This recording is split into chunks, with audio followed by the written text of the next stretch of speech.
देखो इसमें दिया हुआ है कि ये और ये दोनों वेक्टर क्या है, आपस में पैरेलल है, तो पी की वैल्यू निकालो। अब पैरेलल का बोला है तो पैरेलल की कंडीशन लगेगी।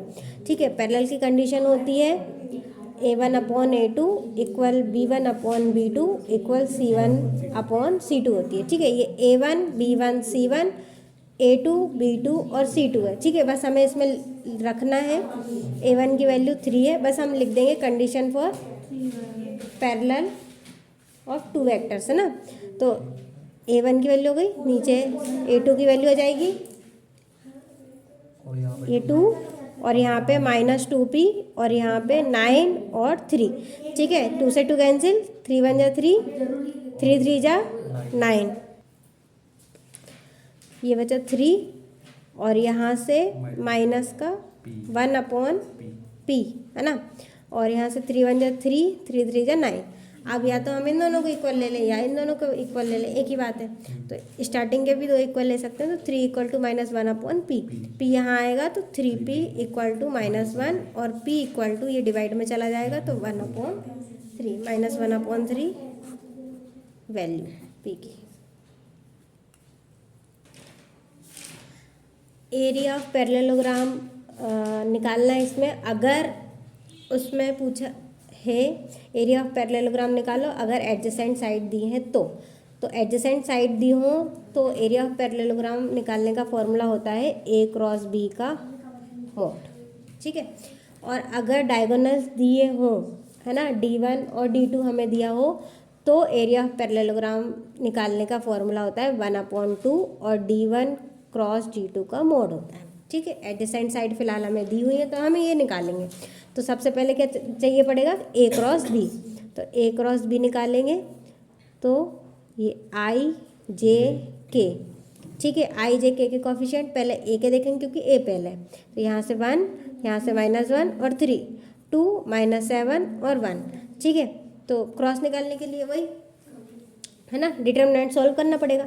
तो I आएगा पहले, तो ये रो और कॉलम चला जाएगा, 1 1 जा 1 और ये -1, बीच में माइनस लगता है, 7 3 जा 21 और ये माइनस, तो माइनस माइनस प्लस में डायरेक्ट कर दे रही हूँ। ठीक है, और यहाँ पे आ जाएगा I, फिर क्या लगता है माइनस।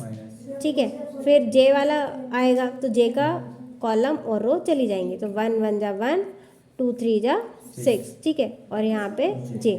ठीक है, फिर आता है प्लस प्लस माइनस प्लस, तो अब यहाँ से K वाले की बारी आई तो K का कॉलम और K की रो चली जाएगी, तो 7 1 जा 7, माइनस तो ऑलरेडी है तो ये माइनस लगेगा।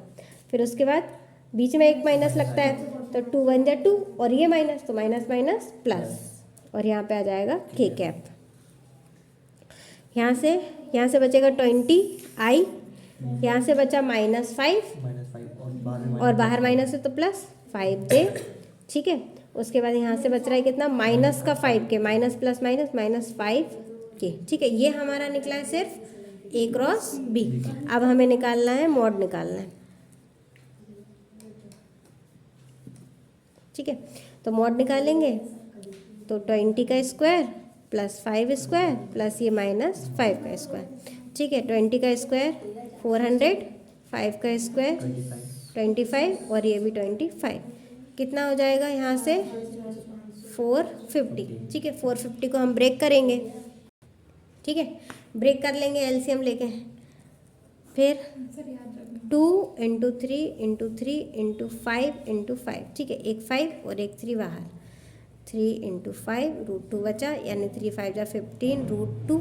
ठीक है, therefore area of parallelogram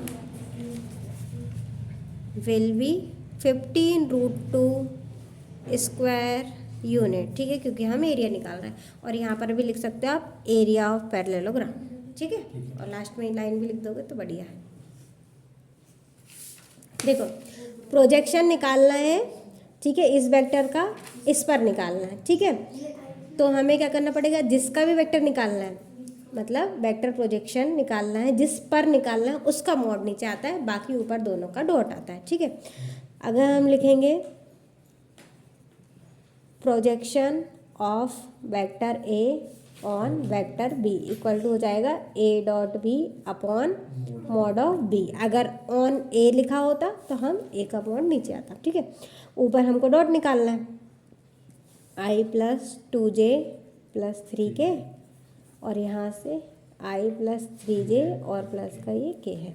upon B का मॉड है तो b के कॉफिशिएंट आएंगे अंडर रूट में, मतलब i का कॉफिशिएंट ये 1 का स्क्वायर, ये 3 का स्क्वायर और 1 का स्क्वायर, ठीक है। तो यहाँ से i का i में होगा 1 1 जा 1, 2 3 जा 6 और 3 1 जा 3, ठीक है। प्लस यहाँ से 1 का स्क्वायर 1, 3 का स्क्वायर 9 और 1 का स्क्वायर 1, ठीक है।